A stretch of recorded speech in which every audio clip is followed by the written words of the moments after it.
Hello ចាំយូរហ្នឹង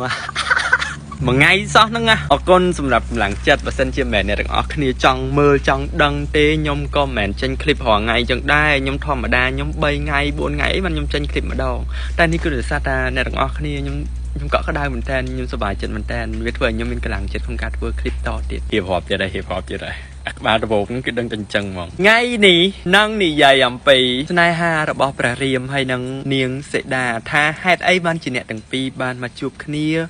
បានមកស្រឡាញ់គ្នាហើយបានគ្នាជាហើយបានគ្នាជាប្តីប្រពន្ធហើយបានគ្នាជាប្តីប្រពន្ធទាំងនៅនគរផ្សេងគ្នាសោះអីចឹងហ្នឹងគេជអត់ sponsor អីមិនតិចសិនចេញមកគឺរករឿងបដ ாய் បងប្អូនសូមជួយគ្រប់គ្រងក្រាសាំងសៃឡូប៉ូតសៃឡូដលងហើយនឹងកាហ្វេសៃឡូទាំងអស់គ្នាណាសូមបងនៅទីរួមខេត្តកំពង់ចាមនឹងឯងហើយបើសិនជាបងប្អូនណាមានបុណ្យការហូបបណ្ណាអីអាចដាក់កាហ្វេម្ដង100កែវ200កែវក្នុងរោងការរោងបុណ្យក៏បានដែរតែតាមលេខទូរស័ព្ទនេះជួយ support ហាងកាហ្វេរបស់បងអូនខ្ញុំក៏ដូចជាជួយ support ខ្ញុំដូចគ្នាដែរព្រោះឯងខ្ញុំនៅមួយវានឹងឯងបើវាលក់អត់ដាច់ទេខ្ញុំក៏ដាច់បាយដែរ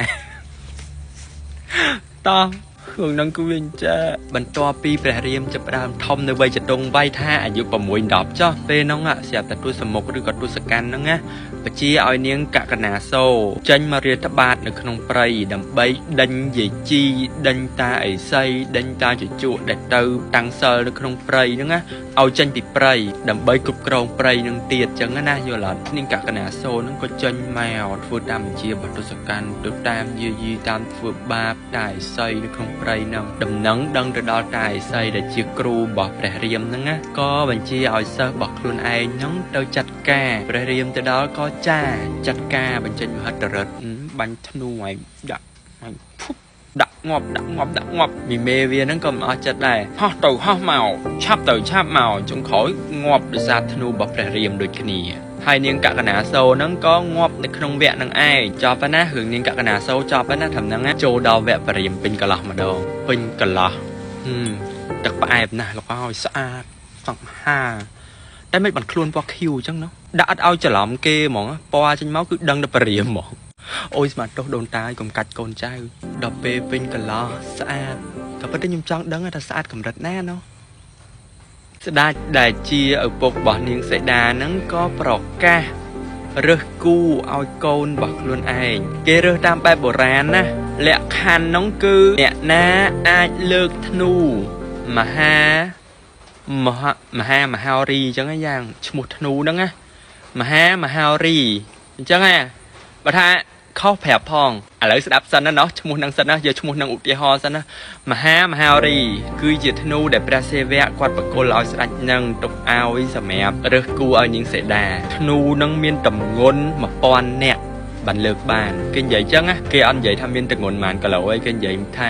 មានតម្ងន់1000នាក់លើកបានអត់នៅតាអីសីដែលជាគ្រូរបស់ព្រះរាមហ្នឹងក៏ឲ្យសិស្សរបស់ខ្លួនឯងហ្នឹងទាំងព្រះលក្ខទាំងព្រះរាមចូលរួមកម្មវិធីនឹងគេព្រោះអីខ្លួនឯងទាំងពីរនាក់ហ្នឹងព្រះរាមហើយព្រះលក្ខហ្នឹងគឺជាខ្សែរាជវង្សស្ដេចអញ្ចឹងគួរតែទៅចូលរួមនឹងគេដែរហើយដល់ពេលទៅដល់ព្រះរាមហ្នឹងគ្រាន់តែកលេចឃើញនាងសីតាតាមប្អួចចាពីរនាក់ហ្នឹងថាគូនឹងគ្នាអើយចុះបើជាតិមុនព្រះនរាយហើយប្រពន្ធគាត់ដល់អញ្ចឹងជាតិហ្នឹងប្តីឃើញប្រពន្ធណោះគាត់ឃើញគឺស្រឡាញ់ទាំងស្រីមើលមកខាងប្រុសក៏ចាប់អារម្មណ៍ទាំងប្រុសមើលទៅខាងស្រីក៏ភ្លឹកដេកមិនលក់នឹកឃើញតែគេស្រីក៏មិនដេកបក់មិនលហើយនឹកគ្នាតែខាងប្រុសអូយលោកអើយនេះបើថាជំនាន់ខ្ញុំវិញនឹងឆាតរកគ្នាបាទខ្ញុំនិយាយមែនគិតទៅយើងនឹកគ្នាបានឆាតរកគ្នាយើងវេទនាចឹងងាប់ណោះចុះទៅហ្មងពួកគាត់អត់មានឆាតអត់មានសបត់អត់មានរូបថតអត់មានអីសោះអូយយល់អារម្មណ៍នឹងអត់ទៅពេលថ្ងៃស្អែកដល់ថ្ងៃចូលរួមកម្មវិធីគ្រប់គ្នាកូនស្ដេចផ្សេងលើកអត់រួចទេណាតែដល់ពេលដល់វេនព្រះរាមគ្រាន់តែលើកធ្នូហ្នឹងណាងាយដូចបកចេកគ្រាន់តែលើកធ្នូមកគឺរបៀបថាបារមីរបស់ធ្នូបានស្គាល់ម្ចាស់បាននៅក្នុងដៃម្ចាស់ហើយយុទ្ធសិលបារមីហ្នឹងគឺចង់ប្រាប់ឲ្យចក្រវាឡដឹងថាព្រះរាម bán mà chập thnu hai cho nó úi vậy phủi bỏ lục ui bụi đây và đai ok nóm kia đằng nóm kia mà ọp xa tơ tơ tua âm nò bô sủa đây ấy mẹ nàyต่อtới bè riêm hay nâng bè niềng sẽ đa nâng có bán sả lạnh kia riệp ca cho mũi kia nơi cho mũi kia dạng miền cái đây sọc tăng vì ngày nông mà chộp miền nhẹ chừng thành trẻ ê bè niềng sẽ đa còn bắt tay côn bắt tu scan này hả ê trong đây tha tu scan sả lạnh côn luôn anh chứ ngỏ nâng trầm trời đổi xa ta sả lạnh côn luôn anh trong ban côn luôn anh trong si côn luôn anh nhưng hai bản viêm vị nia nu vô nở phèp sẵn kẹp ôi gặp bất tư trong phèp đo vẹn chọc trong phèp ban thở ở vẹn nắng gặp bất tư tu scan nắng xa va nè xa va hai bờ sân chỉ ban đây cho mũi nâng niêng sẽ đa nâng tầm mặt đong bị đong cứ trả loán này chộp sả lạnh nhưng sẽ đai hòa ngay nâng á hai ấy bản sả lạnh nhưng sẽ đa khăng mình tên đòi ra tay bán luôn niêng sẽ đa tay chạm đo vẹn nông dập nhầm phèp hai ấy bản đặt ban đây cho mũi niêng sẽ đa hơi chật